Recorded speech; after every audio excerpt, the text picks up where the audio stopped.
Imagine you're at the supermarket with your spouse and he or she asks you, "Are we out of garbage bags?" How do you respond?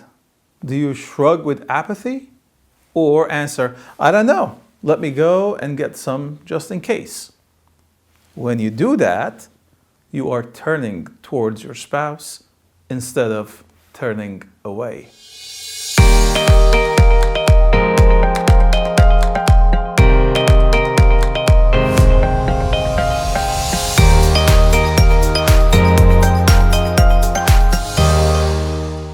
Hello, welcome back to Faith and Family. I am Nareg Terterian, the pastor of St. Sarkis Church in Douglaston, New York. We continue our discussions on the sacrament of the Holy Matrimony. Previously, we spoke about the deep sense of friendship that binds happily married couples. We identified 4 destructive habits: criticism, defensiveness, contempt, and stonewalling as corrosive traits in relationships. We introduced the idea of love maps, which is based on the deep knowledge that couples have about each other.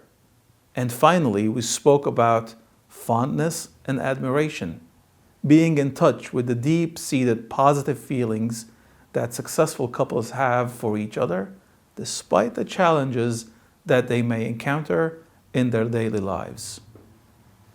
Turn toward each other instead of away. Research shows that couples who engage in simple interactions, such as chatting while eating dinner or watching a TV show together, create small moments of connection.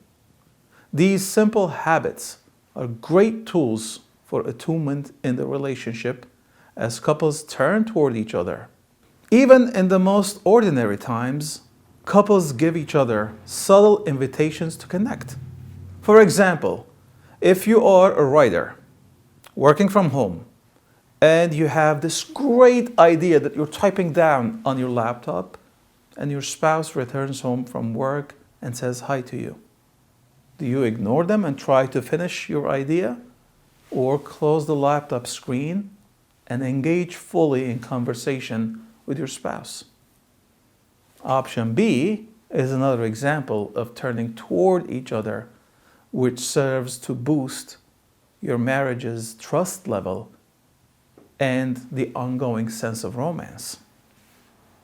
For many couples, just realizing that they shouldn't take their everyday interactions for granted makes an enormous difference in their relationship. Remind yourself that being helpful to each other will do far more for the strength and the passion of your marriage than a week-long getaway, let's say in the Bahamas. Small moments to turn toward each other and connect are present in every couple's daily lives, but sometimes those moments are wrapped in anger and other negative emotions. For example, you and your spouse enjoy watching a TV show every evening. Then you remember that you have not answered that important email from work, and you decide to take care of it before it's too late.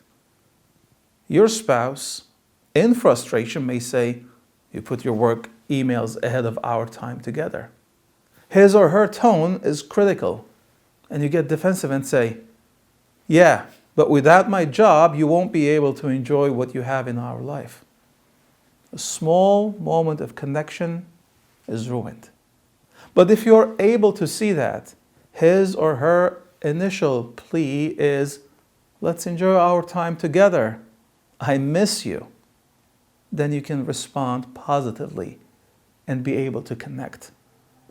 Try to see what is the genuine plea under his or harsh words, and know you can change the situation into a moment of connection. We live in a connected world. Sometimes checking our social media status, responding to a text message or emails, watching the news and other shows can take the priority and hinder you away from turning toward your spouse and connecting with them. Connecting through those small moments is important because they build trust in relationships. Trust is not built by knowing where your spouse is and what they are doing at all times. Trust is knowing that your spouse will be there for you no matter what. And that knowledge is very important. Connect through small moments and be there for each other. This is Faith and Family, and I am Nareg. May God bless you all.